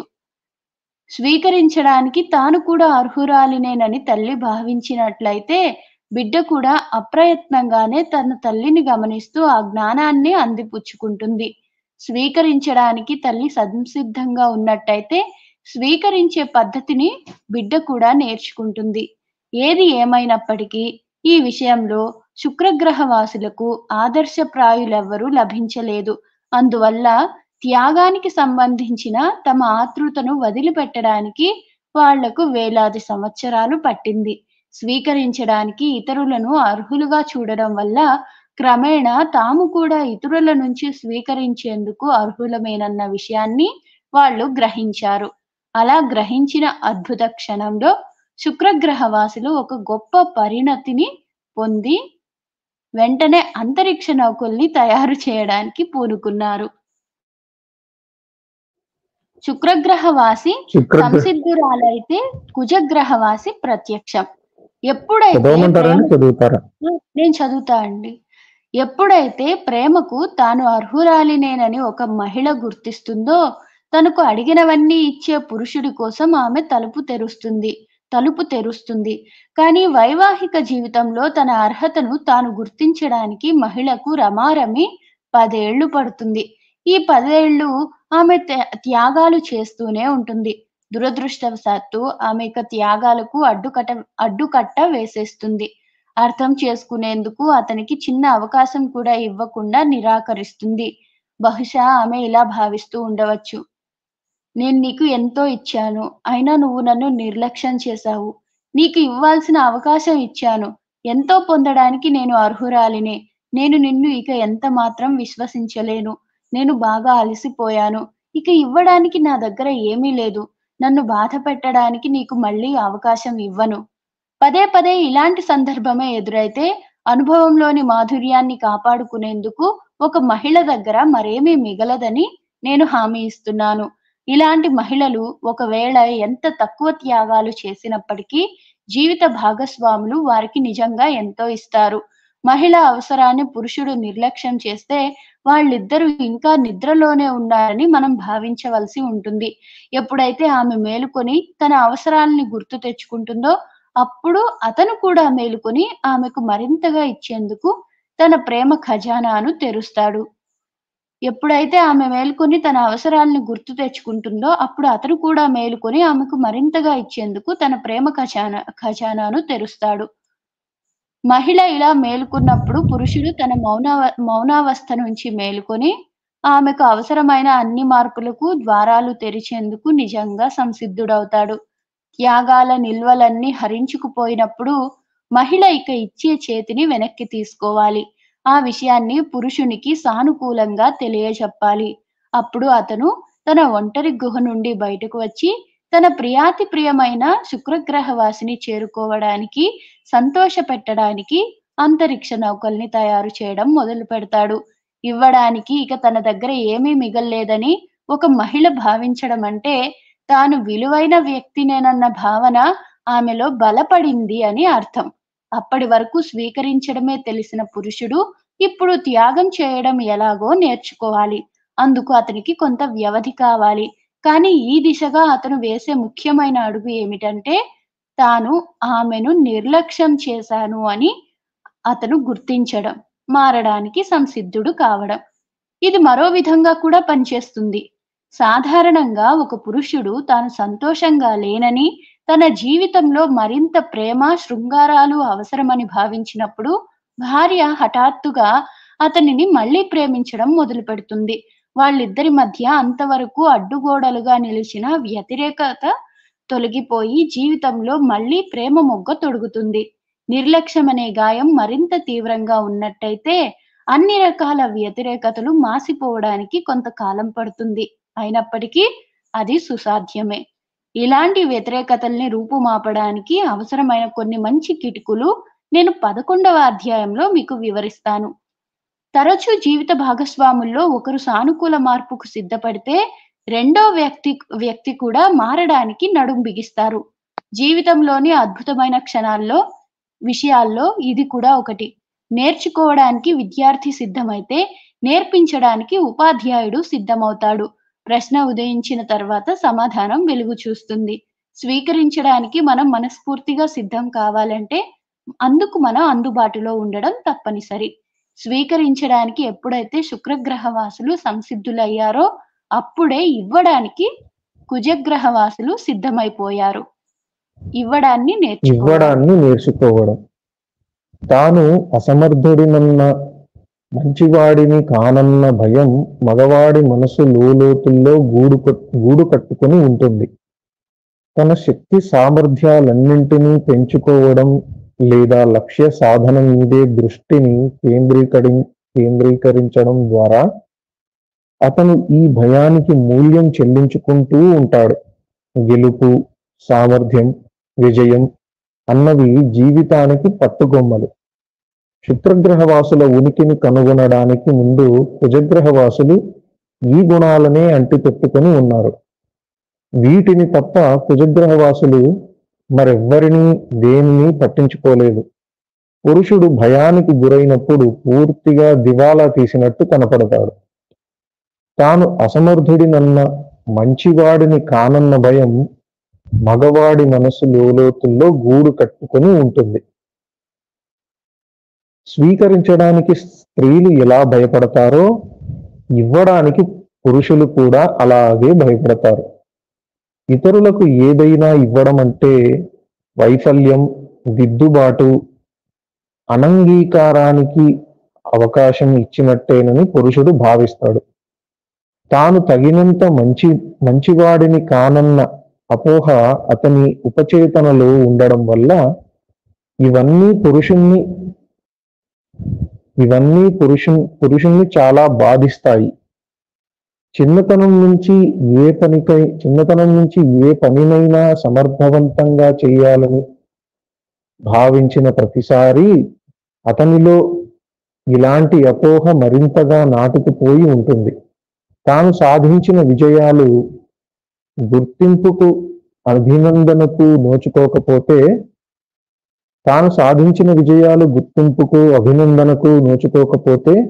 అతని ఉపచేతనలోని ఈ అపోహ మరింతగా బలోపేతమవుతుంది. స్వీకరించడానికి స్త్రీలు ఎలా భయపడతారో ఇవ్వడానికి పురుషులు కూడా అలాగే భయపడతారు. ఈ అపోహ పురుషుణ్ణి బలహీనుణ్ణి చేస్తుంది. వైఫల్యం అన్న భయాన్ని అతనిలో నాటుతుంది. విఫలమవుతానేమోనన్న భయంతో అతను జీవిత భాగస్వామి కోసం దేన్ని వదులుకునేందుకు కనీస ప్రయత్నం కూడా చేయడు. తాను తగినంత సామర్థ్యాన్ని కనబరచలేనన్నది అతనిలోని అతిపెద్ద భయం. ఇలాంటి స్థితిలో ఇక అతను అనవసరమైన సాహసాల్ని సహజంగానే నిరోధిస్తుంటాడు. దురదృష్టవశాత్తు ఒక పురుషుడు ఎప్పుడైతే తాను విఫలమవుతానన్న భయాన్ని పెంచుకుంటాడో అప్పుడే అతనిలో ఇవ్వగల శక్తి క్షీణిస్తుంది. వైఫల్యాన్ని నిరోధించే ప్రయత్నంలో ఎవరికైతే తాను ఎక్కువగా ఇవ్వవలసి ఉంటుందో ఆ వ్యక్తులకే ఇవ్వడాన్ని మానేస్తాడు. ఎప్పుడైతే ఒక పురుషుడు అభద్రతకు లోనవుతాడో అప్పుడు తన గురించి తప్ప ఇతరుల గురించి పట్టించుకోకుండా ప్రవర్తించడం ద్వారా తన అభద్రతకు మూల్యం చెల్లించుకుంటాడు. నేను దేన్ని లక్ష్యపెట్టను అన్న వాక్యం మాత్రమే అతనిలో అప్రయత్నంగా పలుకుతుంది. ఆత్మరక్షణార్థం అతనిలో చోటు చేసుకునే ప్రతిస్పందన ఇది. ఈ కారణం చేతనే కుజగ్రహవాసులు ఇతరుల గురించి ఎక్కువగా పట్టించుకోవడం, లేదా శ్రద్ధ వహించడం వంటి వాటికి దూరంగా ఉంటారు. విజయాన్ని సాధించి శక్తిమంతులుగా రూపొందిన తర్వాత వాళ్ళు తాము సమర్థులమేనని అర్థం చేసుకుని ఇతరులకు ఇవ్వడానికి ముందుకొస్తారు. ఇలా ఆత్మవిశ్వాసం నిండారి ఇతరులకు ఇచ్చేందుకు సంసిద్ధులైన తర్వాతే వారు శుక్రగ్రహవాసుల ఉనికిని తెలుసుకున్నారు. అన్ని వేళలా కుజగ్రహవాసులు సత్పురుషులే అయినప్పటికీ వాళ్ళు తమ శక్తియుక్తుల్ని నిరూపించుకునే ప్రక్రియలో భాగంగా తమను తాము ఆత్మవిశ్వాసం దిశగా నడిపించుకుంటారు. ఒకసారి విజయాన్ని సాధించిన తర్వాత వాళ్ళు వెనక్కి తిరిగి చూసుకుంటారు. తమ విజయ పరంపరకు తమ వైఫల్యాలు కూడా దోహదపడ్డాయని అర్థం చేసుకుంటారు. చేసిన ప్రతి తప్పు లక్ష్య సాధనలో వారికి అవసరమైన గుణపాఠాన్ని నేర్పుతుంది. తద్వారా వాళ్ళు తాము ఎల్లప్పుడూ సమర్థవంతులమేనని అర్థం చేసుకుంటారు. తప్పులు మానవ సహజం. తప్పులు చేయడం, విఫలం కావడం అన్నవి మానవ సహజమేనని, అన్ని ప్రశ్నలకు సమాధానాలు లభించాల్సిన అవసరం లేదని పురుషుడు ముందుగా అర్థం చేసుకోవాలి. ఆ తరువాతే జీవిత భాగస్వామికి ఇవ్వడం అనే కళను అభ్యసించేందుకు పూనుకోవాలి. తన ప్రియుడు పెళ్లికి వెనకాడుతున్నాడంటూ ఫిర్యాదు చేసిన ఒక మహిళ ఇప్పుడు నాకు గుర్తుకు వస్తోంది. వివాహానికి తాను ప్రాధాన్యమిస్తున్నంతగా అతను ప్రాధాన్యమివ్వడం లేదన్నది ఆమె ఆరోపణ. ఏది ఏమైనప్పటికీ ఒకానొక రోజు అతనితో కలిసి జీవించడం అన్నది తనకెంతో సంతోషాన్నిచ్చిందని ఆమె చెప్పింది. పేదరికంలోనే మగ్గవలసి వచ్చినప్పటికీ ఆమె అతనితో కలిసి ఉండాలనే కోరుకుంది. ఆమె తన అభిలాషను వ్యక్తం చేసిన మరునాడు ఆమెతో కలిసి సహజీవనాన్ని కొనసాగించేందుకు అతను ప్రతిపాదించాడు. తాను ఆమెకు తగిన వాడినేనన్న నమ్మకం కలిగేలా ఆమె నుంచి అతను ఆమోదాన్ని, ప్రోత్సాహాన్ని కోరుకున్నాడు. తాను ఆశించినవి ఆమె నుంచి లభించిన తర్వాతే ఆమె పట్ల అతను శ్రద్ధ వహించగలడు. కుజగ్రహ వాసులు కూడా ప్రేమజీవులే. పురుషుల నుంచి ఆశించిన ఏకాగ్రత పొందలేకపోయినప్పుడు మహిళలు తాము నిర్లక్ష్యానికి గురయ్యామని భావిస్తారు. అలాగే మహిళలు సమస్యల గురించి మాట్లాడినప్పుడు తాము తిరస్కారానికి గురయ్యామని పురుషులు కూడా భావిస్తారు. తాను తన బాధ్యతను నిర్వర్తించగలనని అతనికి తెలుసు. అతను బాధ్యతలకి భయపడడు. బాధ్యతల్ని నిర్వర్తించని బాధ్యతల్ని ఎక్కడున్నామండి బాధ్యతల్ని నిర్వర్తించని సమయంలో కూడా తాను అందుకు తగిన వ్యక్తినేనని, తన ప్రయత్నాలకు తగినంతగా అభినందనల్ని, ప్రేమను పొందడానికి తాను ఇంకా అర్హుడినేనని అతనికి తెలుసు. తాను సమర్థుడిని కానని తెలిసినప్పటికీ అతను ఆ విషయాన్ని అంగీకరించడు. తాను ఏదైనా చేయగలనని, ఏ బాధ్యతనైనా సమర్థవంతంగా నిర్వర్తించగలనని తను ఎల్లవేళలా భావిస్తుంటాడు. అందుచేతనే తనను తాను అసమర్థునిగా అతను ఎన్నడూ ఒప్పుకోడు. అయితే క్షమను, ప్రేమను, అభినందనల్ని అతను కోరుకుంటాడు. కనుక తన పొరపాట్లకు క్షమాపణ చెప్పడానికి ముందుకొస్తాడు. ప్రతి ఒక్కరూ పొరపాట్లు చేస్తారని అతనికి తెలుసు. తన తండ్రి పొరపాట్లు చేస్తున్నప్పుడు అతను చూశాడు. అలా పొరపాట్లు చేస్తూ కూడా తండ్రి తనను తాను ఎంతగానో ప్రేమించుకునేవాడు. భర్త చేసిన తప్పులన్నింటినీ క్షమించి తన తల్లి అతనిని ప్రేమించడాన్ని కూడా పురుషుడు చిన్నతనం నుంచి చూశాడు. భర్త ఎంతగా నిరాశకు గురి చేసినప్పటికీ తల్లి అతనికి విశ్వాసాన్ని, ప్రోత్సాహాన్ని అందివ్వడాన్ని పురుషుడు చిన్నతనం నుంచే గమనించాడు.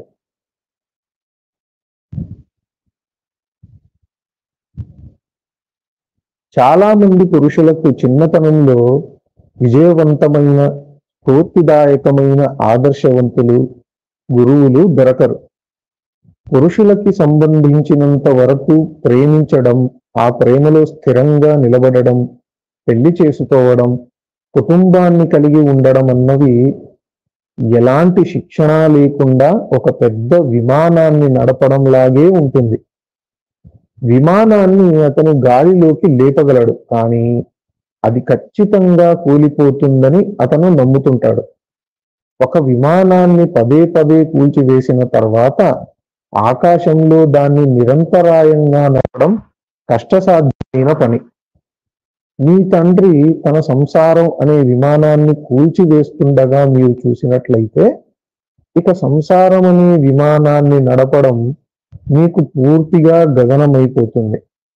అనుబంధాన్ని కొనసాగించడంలో తగిన శిక్షణ, ప్రణాళిక అత్యవసరం. ఈ విషయాన్ని అర్థం చేసుకుంటే అనుబంధాన్ని కాపాడుకోవడంలో స్త్రీ పురుషులు విఫలమవుతుండడానికి కారణమేమిటో మీకు సులభంగానే బోధపడుతుంది.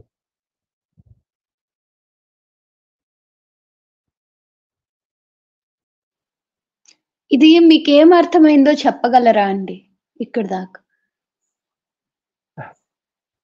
ఆ, అంటే చాలా చాలా డెప్త్ గానే చెప్పారండి ఇందులో. ఉమ్, అంటే స్త్రీలు ఎక్కువ ఇస్తారు, ఉమ్, పురుషులు ఎక్కువ తీసుకుంటారు. ఉమ్,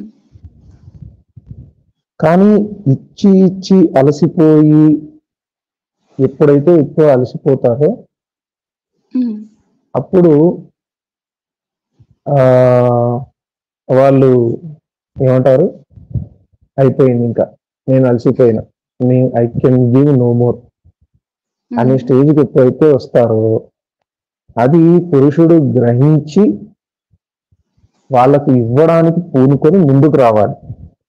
ఉమ్. అది తర్వాత మీరు చెప్పండి, తర్వాత నేను చెప్తాను. ఇందులో చిన్నప్పటి నుంచి అబ్బాయిల మనస్తత్వం ఎలా ఉంటుంది అని కూడా చెప్పారు కదా అండి. వాళ్ళకి గెలవడమే ఆ, ఒకటి అనుకుంటే అది సాధించడం. అలా సాధించినప్పుడు వాళ్ళకి ఎవరైనా చేశావు అని అభినందించకపోయినా, లేదంటే ప్రశంసించకపోయినా వాళ్ళు నిరుత్సాహానికి గురవుతారు. ఇలానే ప్రతిదీ జరుగుతూ ఉంటే ఇది ఆడపిల్లల విషయంలో అయినా, అంటే భార్యల విషయంలో అయినా ఏదైనా మంచి చేసినప్పుడు చేశారు ఇలా అని చెప్పకపోతే ఆహ్, అంత మళ్ళీ ఆయనకి ఇవ్వాలి అనే ఒక ప్రేరణ కలగదు. అదే అతను చేస్తున్న చిన్న పెద్ద పనికి ఆడవాళ్ళు కూడా మంచిగా ప్రతిస్పందన ఉంటే ఆయనకి ప్రేరణ కలుగుతుంది. ఆడపిల్లలకైనా అంతే. అలానే హ్మ్. మీరు ఇక్కడ ఒకటి గమనించారా? హ్మ్. ఇప్పుడు నేను ఒక పాయింట్ చెప్పాను, మీరు ఒక పాయింట్ చెప్పారు హ్మ్. కదా. హ్మ్. కానీ నేను చెప్పింది ఆడవాళ్ళ గురించి, ఆడవాళ్ళకి సంబంధించిన పాయింట్ నేను చెప్పాను, హుహు. మగవాళ్ళకి సంబంధించిన పాయింట్ మీరు చెప్పారు. హ్మ్. దీన్ని బట్టి మీకు ఏమర్థమైంది? అంటే నేను మగవాళ్ళ గురించి తెలుసుకోవడానికి ఇదిగా ఉన్నాను. మీరు ఆడవాళ్ళ గురించి తెలుసుకోవడానికి ఆసక్తిగా ఉన్నారు అని. కాదు కాదు కాదు, ఆ! మగవాళ్ళ గురించి చదివేటప్పుడు నాకు కొత్తగా ఏం అనిపించలేదు. ఓహ్! ఆడవాళ్ళ గురించి చదివేటప్పుడు ఓహో ఇలా ఉంటుందా ఆడవాళ్ళకి అనేది నా నేను యాజ్ ఏ మగవాడిగా నాకు అది కొద్దిగా హుహు. స్ట్రైక్ అయింది. సేమ్ వైస్ వర్సా మీకు. హుహు.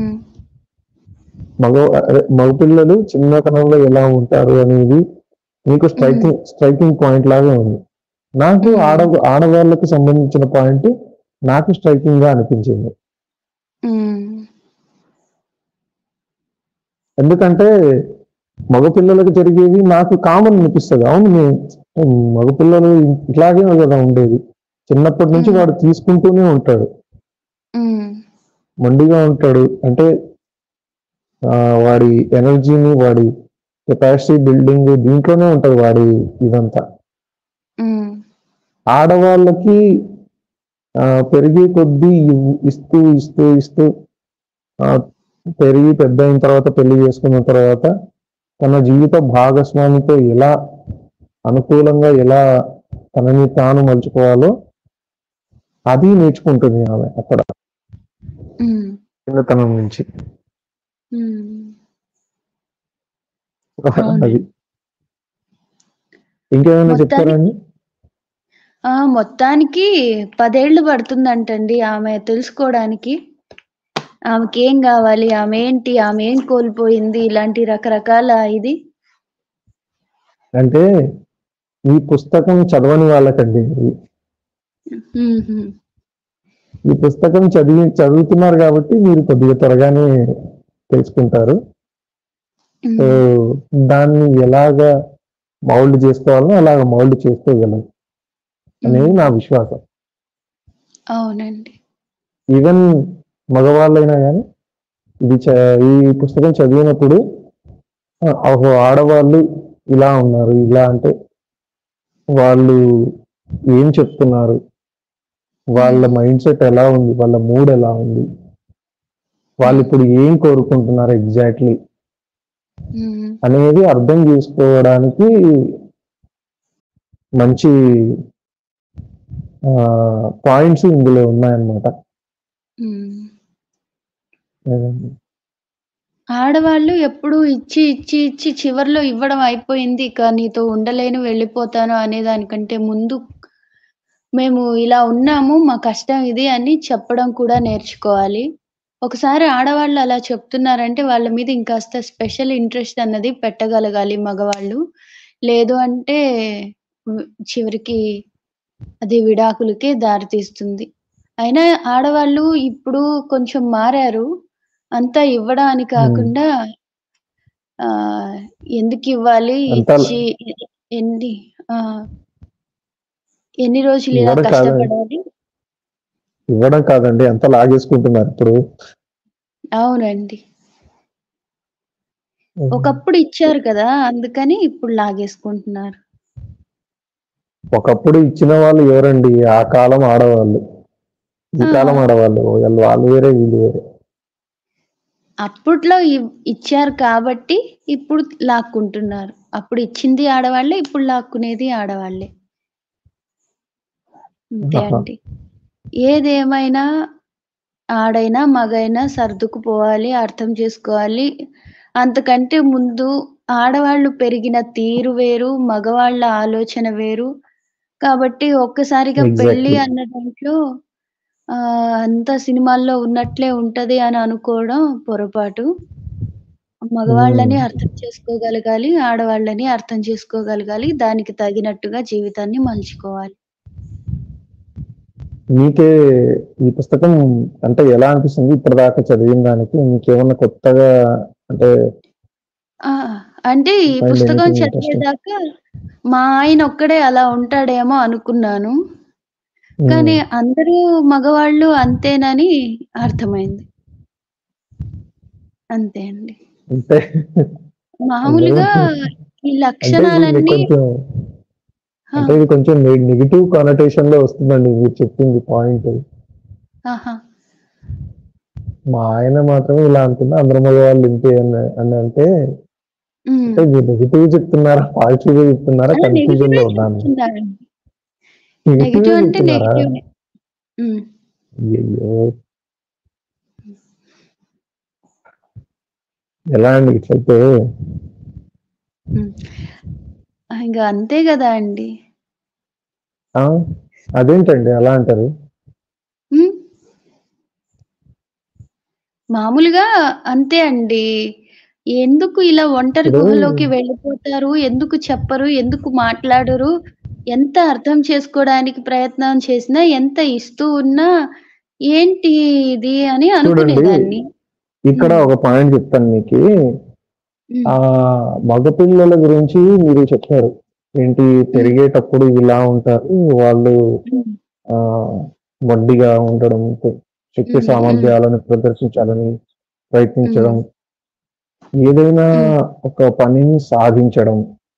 హ్మ్. కానీ సాధించిన సాధించి నిలబడినప్పుడు ఎవరైనా దాన్ని అభినందించకపోతే వాళ్ళు చాలా డిప్రెషన్‌కి గురవుతారు. దాన్ని ఆ! ఇది ఎక్కువ ఉంటదండి. ఇది హ్మ్. చాలా మంది చేస్తుంటారు. వాళ్ళు అవునండి. అంటే ఇప్పుడు ఏదో పెద్ద ఆహ్, ఐఐటీలో సీటు కొట్టడం అనేంత సక్సెస్ అని గాదు. ఇప్పుడు కొన్ని హ్మ్. చిన్న హ్మ్. చిన్నవి ఉంటాయి పనులు. అవునండి. మనం ఇంట్లో రొటీన్‌గా చేసేవి గూడా. హ్మ్. అవి అభినందించలే అంటే దాటిని అప్రిషియేట్ చేయలేదనుకోండి, హ్మ్. వాళ్ళకి ఉత్సాహం ఉండదు. ఇంకొక పని హ్మ్. నెక్స్ట్ ఇంకొకటి చేద్దాం అనేది. హ్మ్. అంటే ఎంత చేసినా వీళ్ళు ఇంతే, వీళ్ళు ఇట్లే అభినందించాలండి. అప్రిషియేట్ జేయాల. అవును.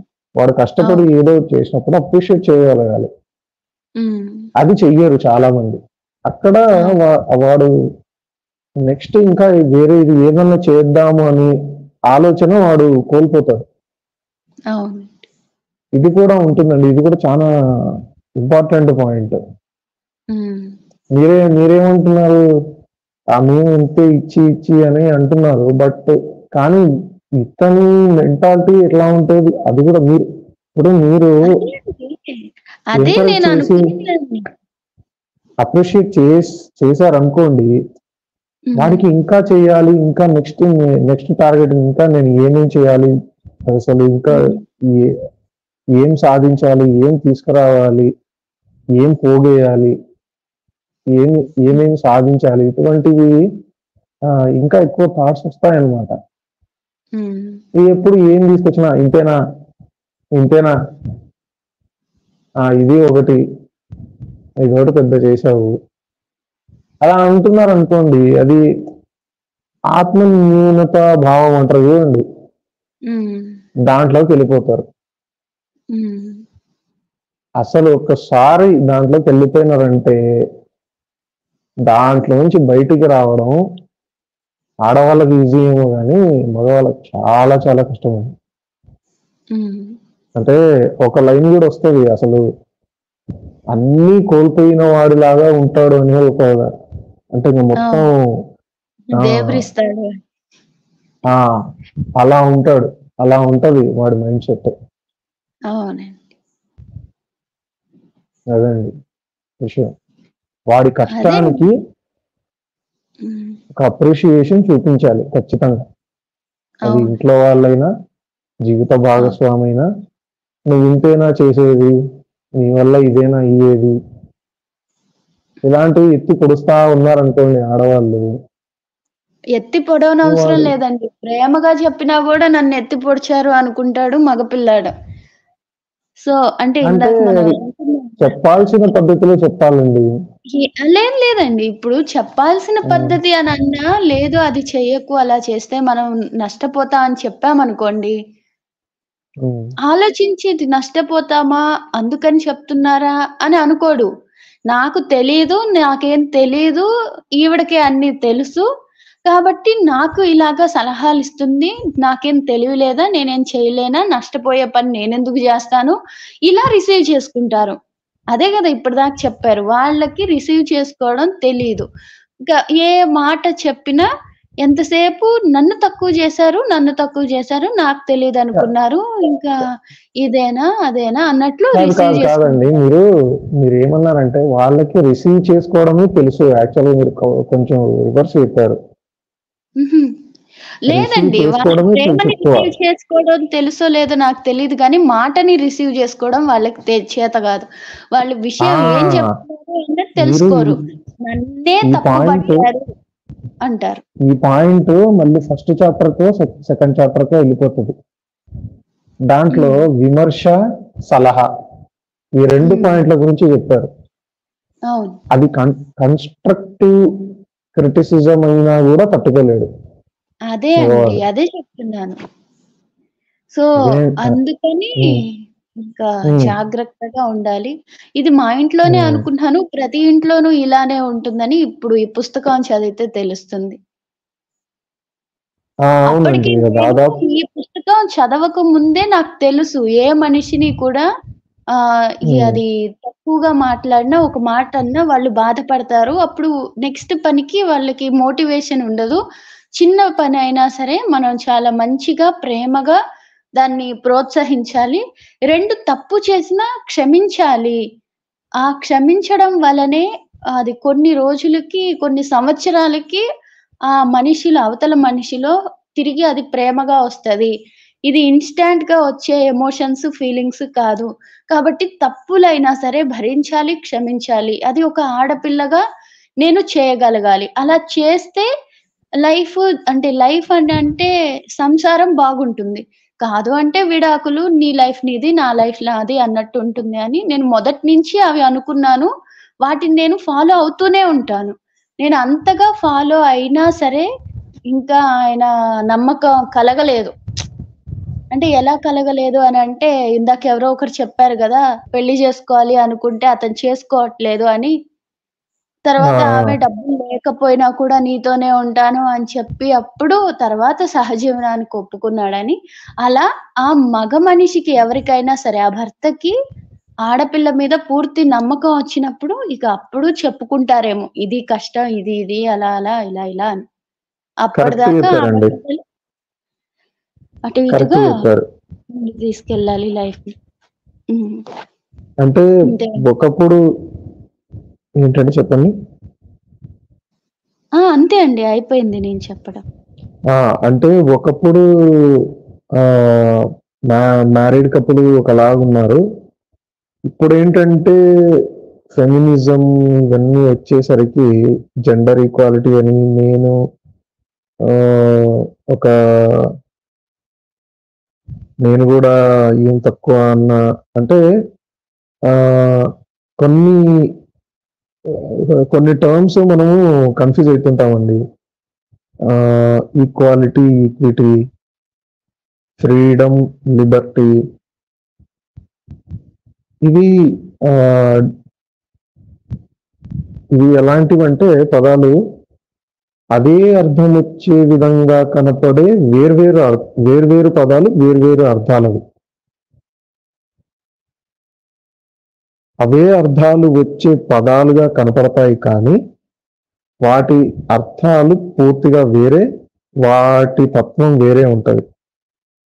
ఇప్పుడు ఫ్రీడమ్, లిబర్టీ ఈ రెండిటిని తీసుకుంటే, ఫ్రీడమ్ అనేది గొప్పదా? లిబర్టీ అనేది గొప్పదా అనంటే, లిబర్టీ అనేది గొప్పదండి.